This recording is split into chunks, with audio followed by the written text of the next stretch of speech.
Excuse me. Freddy Krueger here,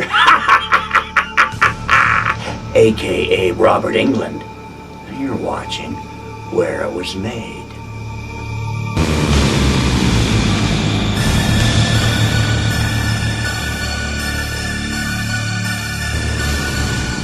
Hello, kiddies. It's your old pal Freddy here to take you around to my old stomping grounds. Let's start at Springwood High School, where all my victims went to school. This location is actually the John Marshall High School in sunny Silver Lake, California. Built in 1931, this school was used in many films including Rebel Without a Cause, Raiders of the Lost Ark, and Grease. It also counts pretty boy Leonardo DiCaprio among its ex-pupils.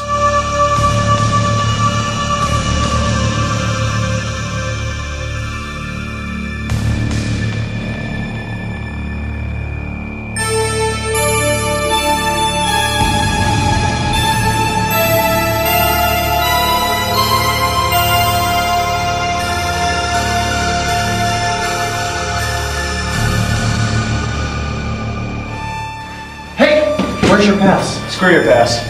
Hey! No running in the hallway.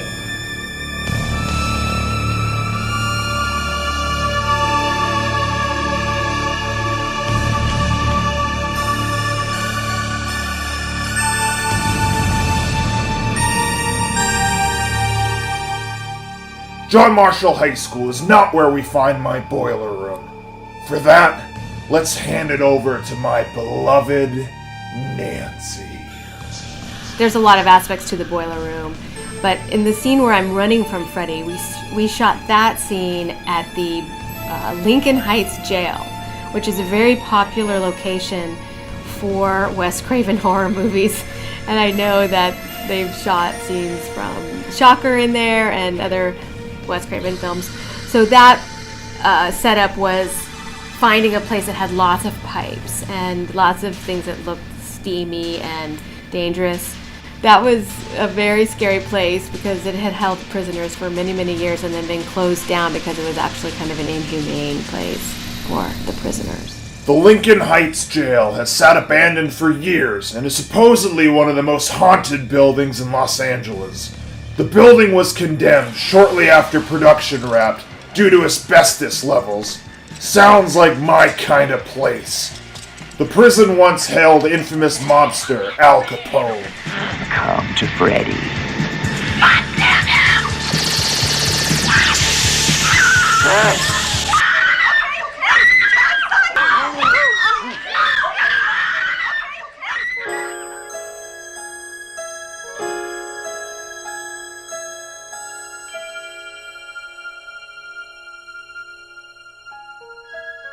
So here you have the bridge scene of Glenn, Johnny Depp, and I walking over the bridge in Venice, California. But, you know, the location of the film is not supposed to be California. So I think this was actually probably one of those Hollywood mistakes.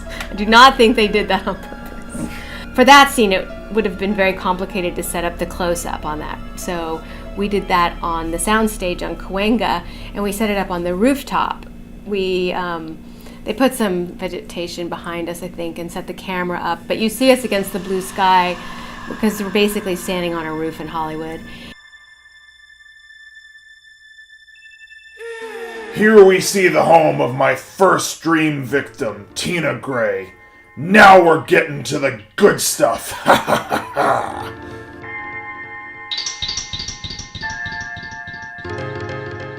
Her house is located at 620 Millwood Ave in Venice, California. Right, well, she's not.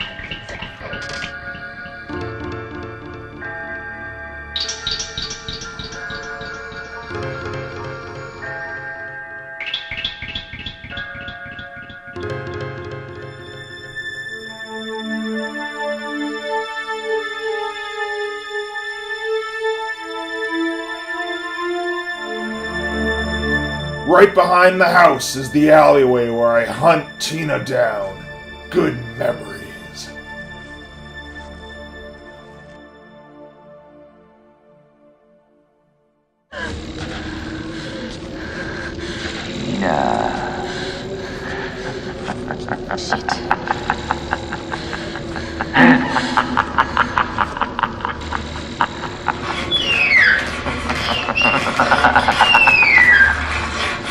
Please, God.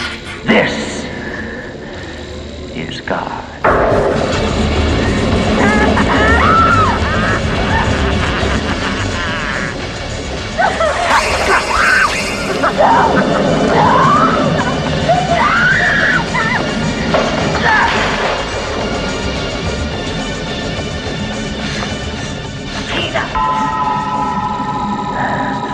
Watch this.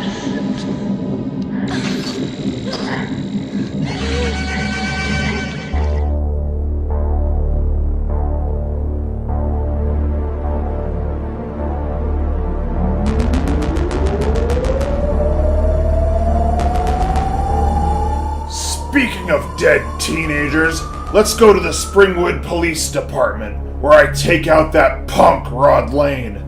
This building is actually the Cahuenga branch of the Los Angeles Public Library. You won't find any jail cells or policemen in here, just a bunch of book jockeys. Her name was Tina Gray. It's her home. Father abandoned 10 years ago. Mother's in Vegas with a boyfriend. We're trying to reach her now. What's the coroner got? Something like a razor was the weapon, but nothing was found at the scene.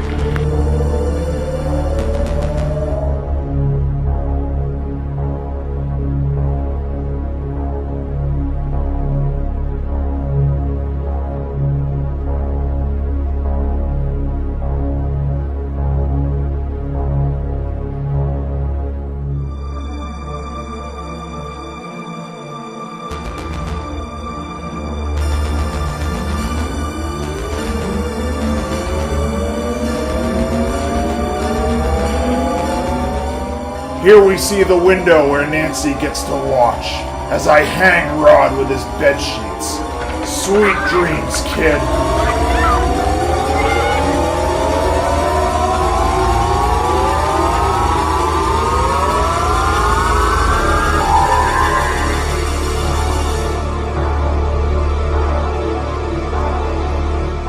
The Sleep Institute, where Nancy's mommy tries to have her head analyzed, is actually the American Jewish Institute up in the hills of Bel Air. I don't see why you couldn't just give me a pill to keep me from dreaming. Everyone's got to dream, young lady. If you don't dream, you go.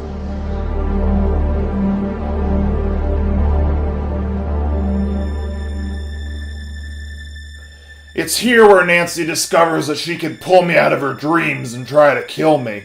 Good luck with that one. I brought something out from my dream. Where did you get that?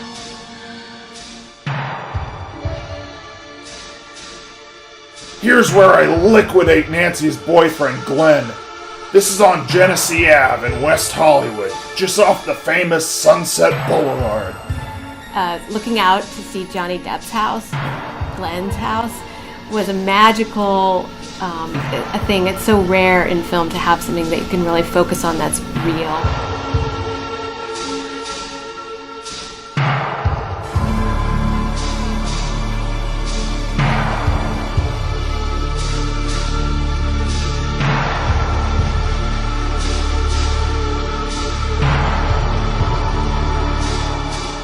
This house is currently being remodeled.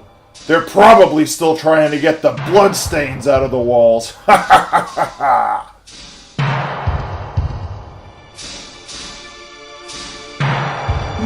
So the Elm Street House, the White House with the blue door, is probably my favorite location only because it's become such an icon of the film.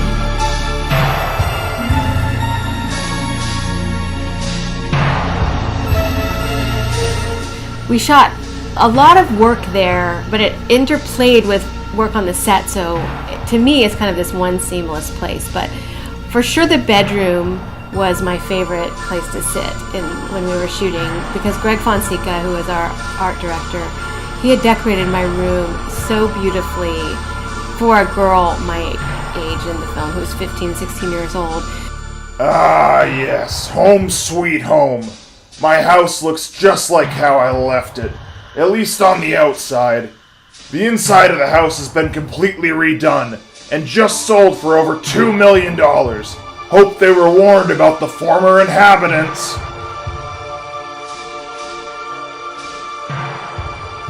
That's it for this episode. Sweet dreams, and I'll see you in your nightmares.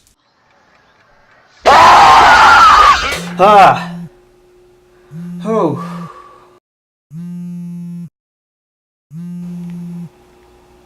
Hello? Ryan, it's Heather. Whatever you do, don't fall asleep.